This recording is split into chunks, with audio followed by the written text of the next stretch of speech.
The old Cadillac rumbled down the driveway, each turn of the wheels churning up a fresh wave of dread in 12-year-old David's stomach. The house loomed at the end of the drive like a gothic monster, all spires and shadows. He swore it hadn't looked this menacing in his father's faded Polaroids.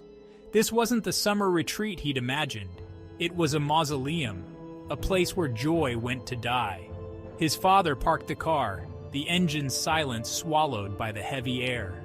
Even the sunlight, filtering through the ancient oaks, seemed hesitant to touch this place. They were to spend the next 6 weeks here, trapped in this relic with a cousin David barely remembered. He clutched his worn copy of The Hobbit, his only solace in a world that suddenly felt very cold. His father, oblivious to David's fear, unloaded the luggage. He clapped a hand on David's shoulder, his voice booming with false cheer. "Come on, son! This place is something else, isn't it?" David managed a weak smile, his heart thudding a frantic rhythm against his ribs. Even the air here felt different, heavy with unspoken secrets and a chilling stillness that seemed to seep into your bones. He followed his father towards the house, each step heavier than the last. As they climbed the steps to the imposing oak door, David felt a prickle on the back of his neck, a sensation of being watched. He turned, expecting to see a pair of eyes peering at him from the overgrown bushes. But there was nothing. Just the shadows, lengthening with the setting sun, twisting into grotesque shapes that seemed to writhe on the manicured lawn. The door swung open before they could knock, revealing a woman with a face as sharp and cold as a diamond. Her smile didn't reach her eyes that seemed to assess and dismiss David in a single glance. "You must be David," she said, her voice devoid of warmth. "I'm Aunt Elizabeth. Come in, come in. Don't just stand there." The house was even more oppressive on the inside. Dark, heavy furniture crowded every room, the air thick with the scent of dust and decay. David felt a constant pressure, as if the walls themselves were closing in. He was led through a maze of hallways, his footsteps echoing on the polished marble floor until they reached a grand living room. A boy, about David's age, lounged on a velvet sofa, his gaze glued to a large-screen TV. He barely acknowledged their entrance, merely flicking his eyes towards David with an air of bored disdain. "This is Julian, your cousin," Aunt Elizabeth announced, her voice as sharp as ever. Julian grunted, never taking his eyes off the screen. He was everything David wasn't: tall, athletic, his expensive clothes a stark contrast to David's worn jeans and faded t-shirt. "Julian has some friends over," Aunt Elizabeth continued, gesturing to two figures draped over armchairs. They were as still as statues, their faces obscured by the shadows. David couldn't shake the feeling that they had been watching him, their silence somehow more unnerving than any greeting. He tried to catch their eyes, but they remained motionless, like porcelain dolls, their gazes fixed on some unseen point in the distance.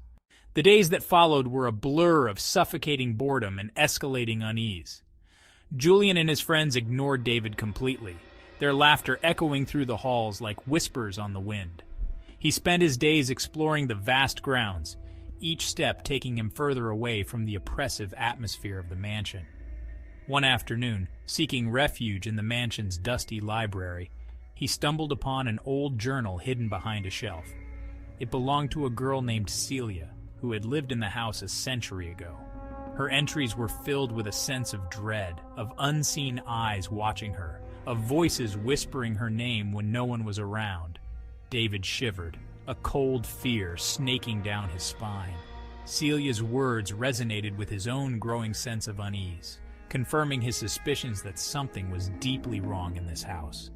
As the days turned into weeks, the strange occurrences intensified. Doors creaked open on their own, revealing only darkness. Footsteps echoed in the dead of night.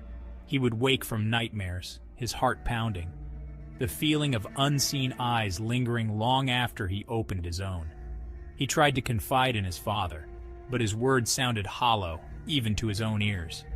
His father, blinded by the grandeur of the house and the hospitality of his hosts, dismissed David's concerns as an overactive imagination.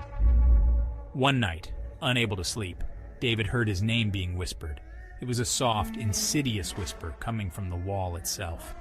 He pressed his ear against the cold plaster, his blood turning to ice. The whispers grew louder, a chorus of voices chanting his name, their tone filled with a chilling malice. He stumbled back, his heart hammering in his chest, the journal's words echoing in his mind. They are here, lurking in the shadows, waiting for their moment to strike.